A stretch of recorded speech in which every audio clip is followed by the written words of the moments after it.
राजमाता जिजाऊ यांच्या जयंतीनिमित्त मातृतीर्थ सिंदखेड राजा नगरीत भाविकांची मोठी गर्दी पाहायला मिळत आहे। जिल्ह्यासह राज्यभरातून हजारो जिजाऊ भक्त इथं दाखल झाले असून सकाळी लवकर राजमाता जिजाऊ यांच्या जन्मस्थानाची मुख्य पूजा विधी पार पडली। राष्ट्रमाता जिजाऊ साहेबांच्या जयंतीच्या आपल्या सर्वांना मनपूर्वक शुभेच्छा।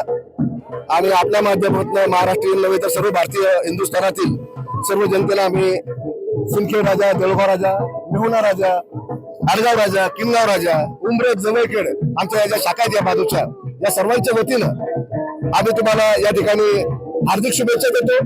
आणि खऱ्या अर्थानं ज्या मातेनं छत्रपती शिवराय घडविले, छत्रपती शिवरायांनी आपलं स्वराज्य निर्माण केलं आणि ती पुण्याची पहाड उपटून अंधश्रद्धेला मागे टाकून जिजाऊ साहेबांनी एक मोठ्या स्वराज्याची निर्मिती शिवरायांच्या हातून निर्माण केली।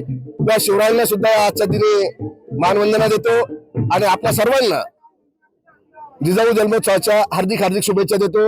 आणि या सिंदखेड शहरामध्ये आजही अकोमोडेशनची चांगली व्यवस्था नाही। मी शासनाला आपल्या माध्यमातून विनंती करेल की या ठिकाणी चांगल्या पद्धतीच्या व्यवस्था शासनानं निर्माण केल्या पाहिजे। ज्या माध्यमातून जिजाऊ भक्त, जे लाखो जिजाऊ भक्त या ठिकाणी येतात, त्यांची थांबण्याची, त्यांना चांगल्या सुविधा या ठिकाणी निर्माण होण्यात एवढीच आपल्या मार्फत मी त्यांना विनंती करतो। आणि त्यांना जिजाऊ साहेब सदिच्छा देव, त्यांचंही राज्य चांगल्या पद्धतीने चालू, परंतु त्यांनी जिजाऊ जन्मोत्सवासाठी चांगल्या पद्धतीच्या सुविधा या ठिकाणी निर्माण कराव्या अशी आपल्या माध्यमातून त्यांना विनंती करतो।